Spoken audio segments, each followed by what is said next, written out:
Mi presentación va a ser simplemente un análisis sobre las dos novelas de Mohamed El-Morabet y se titula La novelística de Mohamed El-Morabet y los ámbitos de la memoria. Mi presentación dura como entre unos 25 minutos, ¿de acuerdo? La novelística de Mohamed El-Morabet, a quien Paco Huelva reseña, cito, dentro de los narradores más relevantes y sugerentes del territorio nutricio de la novela en España, fin de cita, es una literatura viajera que cruza fronteras nacionales con Marruecos.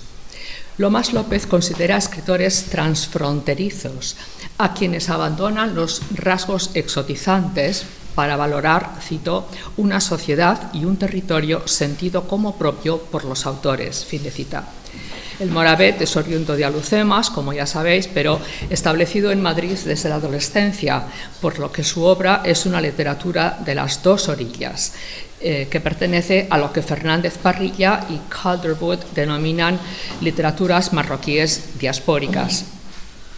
La literatura marroquí no se define según un territorio o un idioma, pues traza una amplia geografía y diversas lenguas: árabe, francés, amazigh, darija, español, catalán e inglés.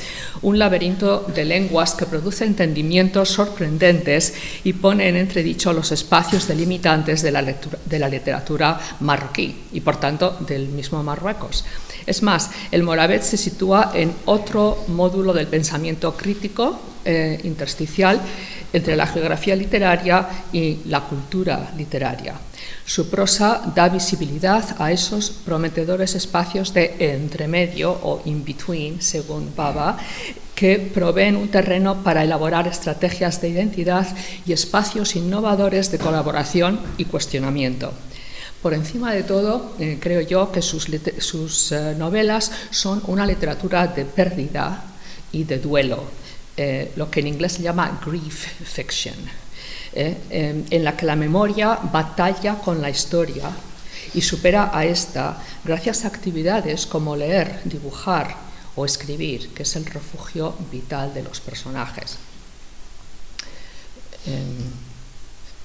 Sí. Arguyo que sus novelas, Un solar abandonado, del 18, y El invierno de los jilgueros, del 22, cruzan no solo fronteras físicas, sino también metafóricas, que perturban las delimitaciones narrativas entre el espacio y el tiempo para abrir paso a ámbitos de la memoria, concepto del historiador francés Pierre Nora. El-Morabet construye sus propios ámbitos o espacios de la memoria con los que, al igual que Nora, reta la idea de una historia puramente cronológica. Organizo mi presentación en base a 4 puntos que luego iré repitiendo. ¿Sí? Bien. Nora, este es el punto 1. Nora cifra el patrimonio francés, en un compendio de ámbitos de la memoria que reinterpretan la historia nacional, evocan valores cívicos sobre la nación y conducen a una colectividad social identitaria. Los ámbitos coexisten y pueden ser materiales, simbólicos o funcionales. El sentido material fija los ámbitos de la memoria en realidades factuales: archivos, monumentos, instituciones, catedrales, ruinas, textos, etc. El simbólico es obra de la imaginación y garantiza la cristalización de los recuerdos y su transmisión. Festivales, eventos como el Tour de France, inauguraciones, lugares de refugio, bienes inmateriales como la gastronomía, etc. El funcional está dedicado a preservar una experiencia pasajera: actas, memoranda, testamentos, etc. Los ámbitos de la memoria son, por tanto, elementos híbridos relacionados con lo individual y lo colectivo, la vida y la muerte, lo profano y lo sagrado, el tiempo y la eternidad. Según el diccionario de Roberts, que no es un diccionario exactamente, pero es cuando el término ámbitos de la memoria pasa a ser un concepto filosófico reconocido, ¿no? Una entidad, lo traduzco, los ámbitos de la memoria o el ámbito de la memoria es una entidad significativa, real o imaginada, que se ha convertido en un elemento simbólico de una comunidad como resultado de la voluntad humana o del efecto del tiempo. Los ámbitos requieren esa interacción entre memoria e historia, lo cual resulta en una sobredeterminación recíproca. Para empezar, es preciso tener una voluntad de recordar, sin la cual no tendríamos más que espacios históricos. Lo crucial es que los ámbitos de la memoria siguen vivos si se renuevan o reconfiguran, según Nora, pero si pierden su función ritual, colectiva, ya no lo son y dejan de reconstruir la identidad de los pueblos. En la narrativa del Moravec, las memorias individuales son el anclaje de la memoria colectiva gracias a una inversión afectiva del yo, en sintonía con la teoría de Nora. Las memorias individuales adquieren mayor relieve como garantías de la continuidad social, instando a los miembros de una sociedad a la obligación de recordar. Aunque Nora se centra en la historia de Francia y encarnaciones populares de la identidad nacional, su teoría es aplicable a otras culturas. Nisrini El-Mhari, por ejemplo, que es colega mía de la Universidad de Kentucky, trabaja la literatura francófona de Marruecos. Ella se sirve de esta teoría para ilustrar las representaciones de la ciudad en la literatura marroquí francófona y de habla árabe. La teoría de Nora se presta a sí mismo para indagar en las dos novelas del Moravec que he mencionado. Y El invierno de los jilgueros, por cierto, sabéis que es premio Málaga de novela del 2022, ¿no? La ciudad de Alucema, las ruinas de Volubilis, la Deca, en que los hombres cuentan historias en círculo, el café Jaffa, referencia para cualquier viajero que llega a Tánger, son en sí ámbitos de la memoria colectiva marroquí en sus contextos socioculturales e históricos que le dieron forma a los espacios y a las construcciones identitarias resultantes. El Moravec construye a su vez espacios de la memoria personales y colectivos, identificando el tiempo como espacio en un cronotopo indisoluble, un poco a lo Bakhtin, ¿no? Y fungiendo la historia con la memoria a través de un retorno continuo. Los ámbitos de la memoria, según Nora, se originan gracias a nuestra vigilancia deliberada, que crea archivos, mantiene aniversarios, organiza celebraciones, congresos, seminarios en Soria, podríamos añadir, porque estas actividades no ocurren espontáneamente. Sin estos actos deliberados, la historia barrería la memoria de los vivos.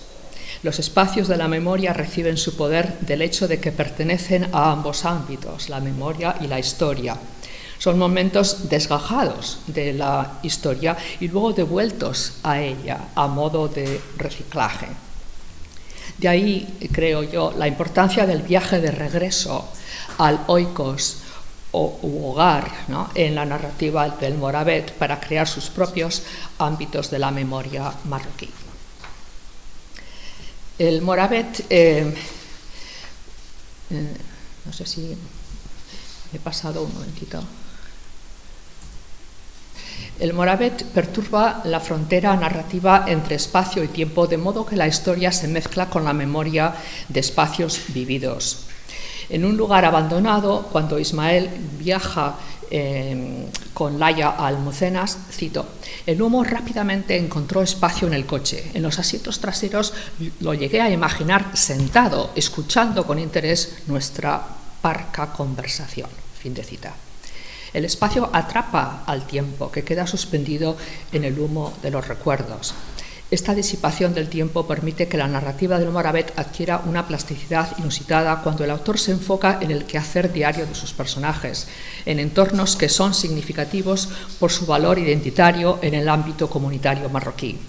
Así, por ejemplo, en una sesión de porros condimentados con hashish rifeño, el personaje narrador comenta, cito, «Nuestra tarde pasó entre colores y olores, desenfoques y perspectivas, mezclados con un sabor que ahora, dice entre paréntesis, porque no me queda otro remedio, calificaría de marroquí». Fin de cita. El humo de la primera novela se despeja cuando el Moravet convierte a Alhucemas en territorio narrativo en el invierno de los jilgueros. Y la fragancia a lavanda acarrea la memoria de la ciudad, recuperando así el significado de alhucema o lavanda, planta nativa del área mediterránea. Así, sobrepasar el límite de los 3 montes que encerraban la ciudad, cito, era dejar de percibir el olor a lavanda cada mañana, fin de cita. El personaje Musa usa agua de colonia con esencia a lavanda, fragancia que lo identifica a lo largo de la novela. Alhucemas se enriquece así del perfume, ese elemento tácito, ¿no?, de la imagen floral, involucrando el olfato, la vista y el sabor en esa recuperación de la memoria. Las ciudades, sean Madrid, Málaga, Tánger, Tetuán o Alhucemas, están hechas en su narrativa de hilachas de tiempo, humo y olores que se materializan hasta adquirir volumen físico. Esta reconceptualización del tiempo como espacio no es una mera técnica narrativa, sino que crea ámbitos de la memoria. Así, Tetuán es agobiante, maldiciente, sin lazos familiares ni de vecindad, mientras que Alhucemas es tan acogedora como un horno de pan. Para paliar el dolor o la angustia existencial del yo enajenado de la historia, la temporalidad debe anularse. La difuminación del tiempo como espacio establece así vínculos entre los objetos y las personas, los recuerdos y el presente. Y tiene una finalidad, que es mitigar el dolor vital, resituándolo en marcos espaciales que atrapan la dura temporalidad y la suspenden en el humo o la fragancia a lavanda, hasta crear ámbitos de la memoria. Así los personajes recuperan su pasado, sus lamentos y desengaños, permitiendo que espacios como el hogar perdido se despejen del dolor asociado con la muerte para vislumbrar horizontes más esperanzadores. No sé si esta es la 4 o la 5. ¿Esta es la 4? Creo, sí, o 3 o 4. Es la 4, creo. No sé, estoy... sigo aquí. En un solar abandonado, Ismael el Ata, traductor asiduo a la lectura y fumador compulsivo, de ahí la portada, lucha con el dolor de su pasado y por salir de lo que llama su sótano vivencial en Madrid, desplazándose a Alhucemas, su ciudad natal, donde su abuela Amás acaba de morir. A modo de secuencia emocional, en el invierno de los jilgueros, Musa, tras participar en la Marcha Verde, regresa a su ciudad natal de Alhucemas, donde, trastornado por su alistamiento en la Marcha al Sáhara y la muerte de su madre, caerá en la demencia y rogará a su hermano Brahim que ponga fin a su angustia vital ahogándole con la almohada. Musa lleva años perdido, ausente, y no sale a la calle.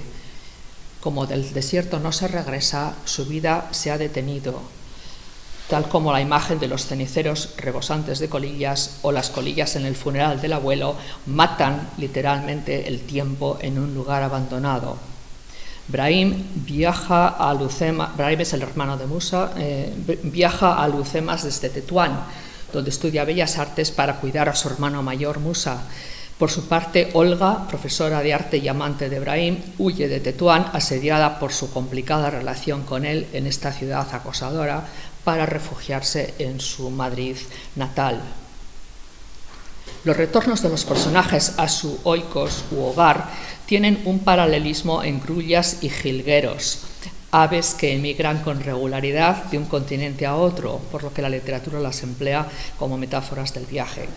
Musa silba como un jilguero, retorna del desierto como los jilgueros y suplica a Brahim que le ahogue con la almohada para tener alas.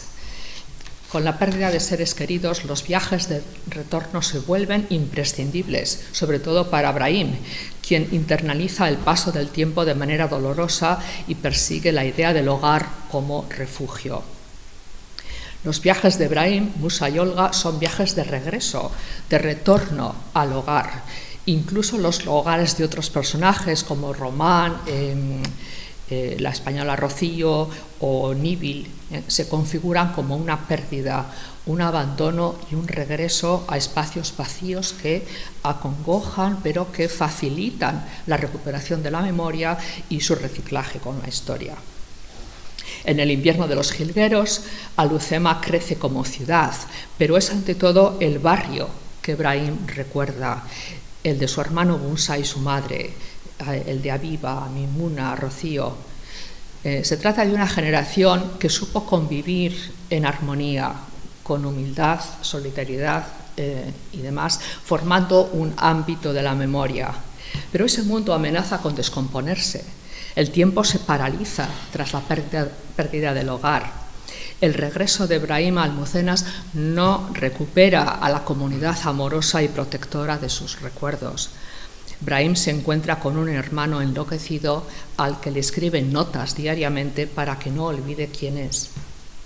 La Marcha Verde en el invierno de los jilgueros constituye el contrapunto histórico que incide con su dolorosa punzada en el ámbito de la memoria, tal como la historia de la colonización arremete contra la memoria en un lugar abandonado, como veremos en breve. El dolor de la historia y los ámbitos de la memoria en las novelas del Moravet. La imagen de la derecha no tiene nada que ver con la novela, pero me pareció que era una manera visual de comunicar la idea del tiempo como espacio, ¿no? Un solar abandonado abre con estas palabras del protagonista, Ismael El Ata, cito: «Me dolía, el pasado me dolía», fin de cita. Cuando a Ismael le llega el mensaje de que su abuela ha muerto, dormía y soñaba que estaba en Marrakech después de visitar Volubilis. Las ruinas de este asentamiento, enmarcadas como el sueño extravagante del protagonista, no van a concretarse en memorias topográficas o turísticas dirigidas a reconstruir la historia oficial de Marruecos. No, sino en memorias personales sobre las que se erigirá la historia del yo. La narración, lejos de enfocarse en las ruinas romanas del siglo III a.C. o en su agenda turística, se fija hipnóticamente en los puntiagudos y desgastados zapatos del hombre guía, ese guardián de la memoria, dice el narrador, con sorna. A falta de monedas para darle una propina al guía, Ismael acepta intercambiar sus botas de montaña marca quechua por los zapatos puntiagudos y horribles made in China, que al ponérselos se adueñan de todo su cuerpo con su ritmo particular.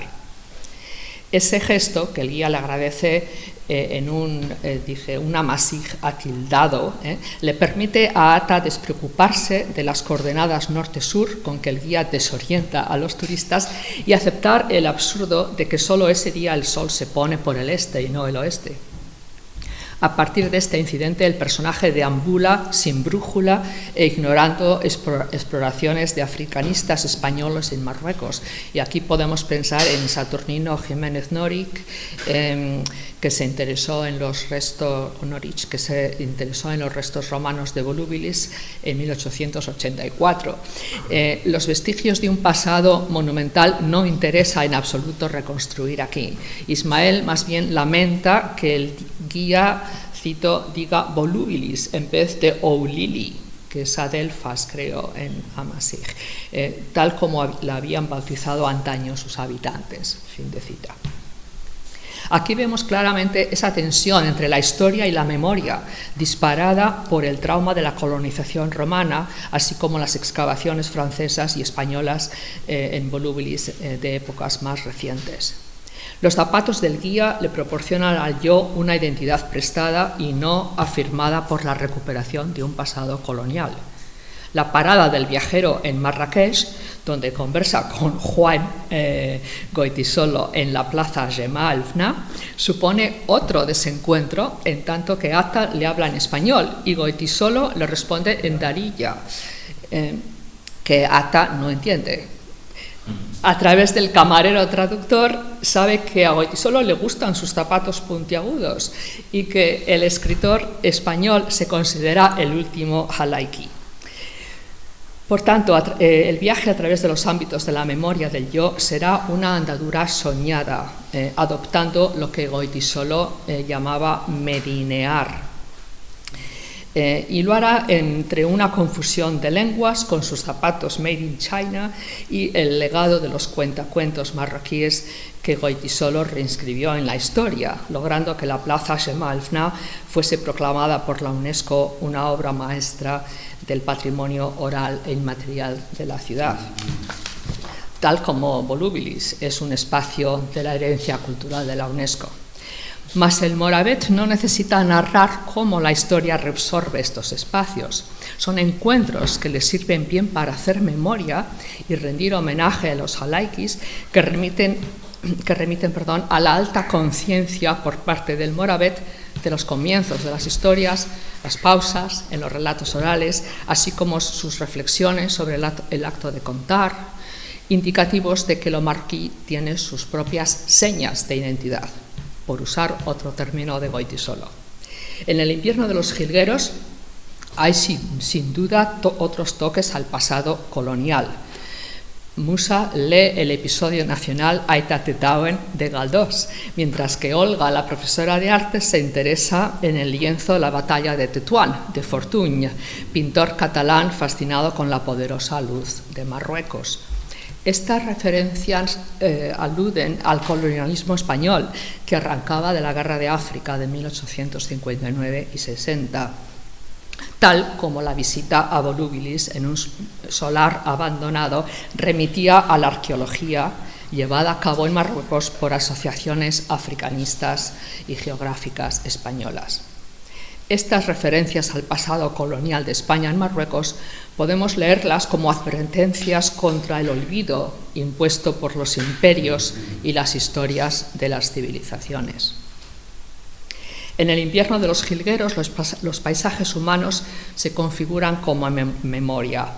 El horno del pan y la lectura son los refugios del hogar perdido de los dos hermanos, debido a la muerte de la madre. En la novela, originalmente titulada Desierto Mar, el horizonte se convierte en un importante leitmotiv. A un lado de Alhucemas, el mar es inmune, siempre azul. Al otro, el desierto es un espacio de desolación, pues guarda el secreto de la locura de Musa. Los 5 cuadernos con 40 y tantas páginas en los que Brahim dibuja el mismo horizonte, siempre, es elusivo. Cito: un horizonte dilatado en el tiempo y el espacio. Fin de cita. Al horizonte que se extiende entre el campo y la villa de Alhucemas, Brahim lo llama el trasero de Alhucemas, mientras que el horizonte es estanco a ojos del tiempo. Esas son citas. El paso del tiempo estremece, pero el espacio de la memoria permite sujetarlo, incluso atraparlo. Así la temporalidad se anula en el paisaje físico, que hace que el tiempo corra o se fugue. Así, en la ceremonia de iniciación de Atta en la Decca, donde el cuscús olía a kif, en un lugar abandonado, el personaje siente el placer de perder la temporalidad. Cito: el tiempo se detuvo, se ausentó. Lo hizo para no incordiarnos. Se lo agradecí. Fin de cita.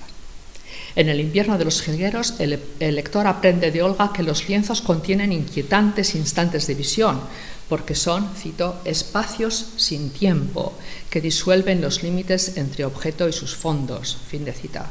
Tal como ocurre con los horizontes. Brahim concluye que, cito, el afecto es diáfano. Desconocer curvas y atajos temporales anula la perspectiva. Todo es llano y llano es el presente, aquí y ahora, siempre. La ausencia es abismo y vuelta a empezar. Mamá está aquí. Nunca se fue, lo sé. La certeza es absoluta. Me quema. Fin de cita. En la poderosa ficción del Moravec, la capacidad de la memoria de anular el tiempo es la antesala de los ámbitos de la memoria. Nos traslada al futuro y al pasado sin movernos de nuestro sillón, tal como hacía la abuela de Atta con su poemario infinito o diván sin siquiera leerlo, pues era analfabeta. Pero el tiempo es perverso con Atta, pues intenta borrar la memoria ensañándose con él. Cito: el tiempo no se recreaba en solitario, se aburría, solo lo hacía conmigo, puesto que le divertía. Es por esta razón, imagino, por la que el pasado me dolía tanto. Me resistía a formar parte de su pasatiempo. Fin de cita. La borradura del tiempo es, por tanto, deseable para rememorarse y para reconectarse con el pasado. Según el yo recorre el trayecto de la casa de su madre a la de su abuela, que conocía de memoria, entre comillas, el tiempo se espacializa. Cito: mientras bajaba a la calle sentía que descendía por una pendiente temporal. Fin de cita. La pendiente de sus recuerdos. O sea que el tiempo se mide a través de los pasos del personaje y horizontes que dibuja compulsivamente. De modo particular se mide a través de la propia escritura, puesto que contar es, cito, poner un pie delante de otro. Fin de cita. El último punto es el papel del lenguaje y la escritura como forma de resistencia contra el olvido. Esta producción novelesca invita a leer la literatura marroquí, escrita en español en sus propios términos, como una creación polifónica y polisémica que difiere según el espacio de que se trate y más aún cuando se cruzan fronteras nacionales. Si para Pierre Nora el francés, el idioma, es una medida de la importancia de esta lengua en la política identitaria, en la novelística del Moravec el idioma no es un unificador nacional, sino que se mezcla y da cabida a otras lenguas vernáculas, produciendo tensiones e incomunicaciones babélicas. Así, en un lugar abandonado, Atta lee en Rabat un periódico del día anterior, irónicamente llamado El Mañana, que al estar escrito en árabe no comprende las noticias ya ocurridas. En la misma novela, el yo de la novela le habla al autor implícito en español y éste le escucha delicadamente en amasij, mientras que el personaje principal, Goitisolo, no se entiende por la misma diglosia. Cuando el personaje entra en el Café Xavi en Alhucemas para verse con un antiguo amigo de la infancia, no comprende de qué ni por qué los parroquianos bereberes se ríen a carcajadas con el programa televisivo de Adel Imam, no sé si le conocerán, comediante que habla en el árabe coloquial de Egipto. Cito: ¿qué les estaba contando ese egipcio que a mí se me escapaba? Fin de cita, confiesa al viajero consternado. En el invierno de los jilgueros, los efectos de las múltiples diglosias y heteroglosias persisten. La española Olga Navas apunta en su cuaderno de Tetuán una pelea entre sus alumnos y se pregunta por qué será que los chicos recurren al darilla, su lengua materna, para insultarse. Una posible lectura de todas estas matizaciones sobre el lenguaje es que la memoria local, difusa y polisémica, preserva las memorias de los individuos o de comunidades pequeñas como antídotos contra el discurso de grupos dominantes y de estados represivos, para enfatizar una contramemoria que mina los proyectos de nacionalización y totalización. Voy a explicar un poco ese dibujo, esa imagen del cigarrillo. Creo que humo, recuerdo y escritura forman una tríada indisoluble en esta novela, en la segunda novela y en la primera también. Para el Moravec, escribir es fumar.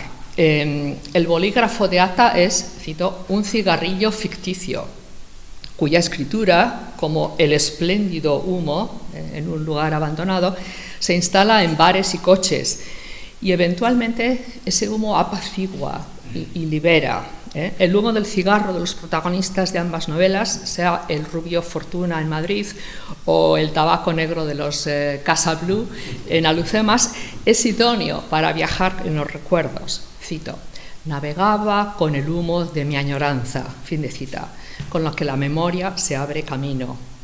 Y ese silencio de los fumadores, tan repetido en la novela, que Ata comparte con Laia en el coche en rumbo a la costa, le permite a Ata disipar la temporalidad y empezar a contarse la historia de su abuela. La escritura es así la encargada de llenar los vacíos de los traumas de los hermanos, contando hasta lo que no se puede contar. Cuando Ibrahim quiere saber qué le sucedió a Musa durante aquellos 2 meses y medio en el desierto, no obtiene respuesta. ¿Por qué nunca me contó nada?, se pregunta. Es precisamente ahí donde Ibrahim empieza a recrear con la escritura la penosa marcha de su hermano en el desierto, que es la gran incógnita de la novela. Cito: Musa está en el desierto, el calor golpea de frente. Sale de la tienda donde ha pasado los últimos 3 días, huele a rancio, mezcla de sudor y desidia, etc. Está inventando, está recreando la historia de Musa, que nunca le cuenta. La escritura puede verse, por tanto, como una forma de resistencia contra el olvido de la historia.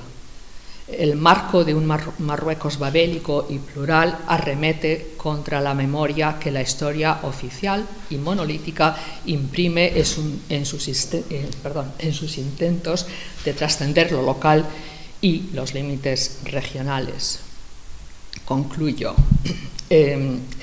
La escritura y la lectura son instrumentos preferentes para crear ámbitos de la memoria en la definición de las sociedades contemporáneas y la idea de nación en tiempos modernos. La prosa del Moravet configura el tiempo como espacio para darle cuerpo a la fina nebulosa del recuerdo, que lo protege del olvido.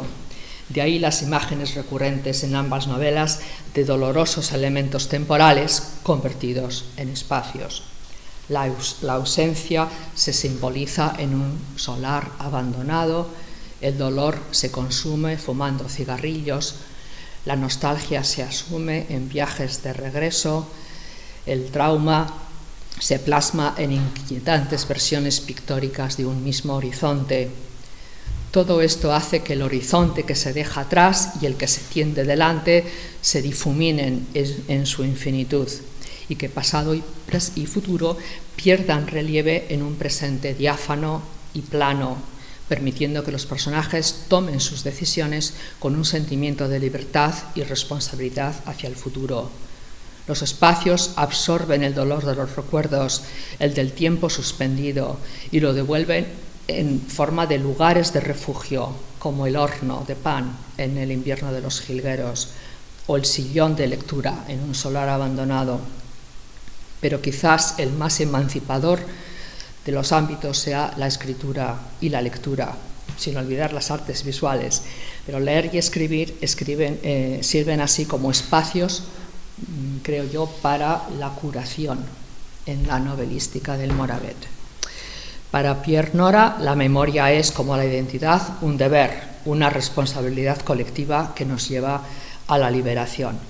En ambas novelas de Mohamed El Moravet, los ámbitos de la memoria cumplen esta función y lo hacen remontando el dolor, las ausencias y la pérdida de seres queridos en una prosa cautivante. Gracias.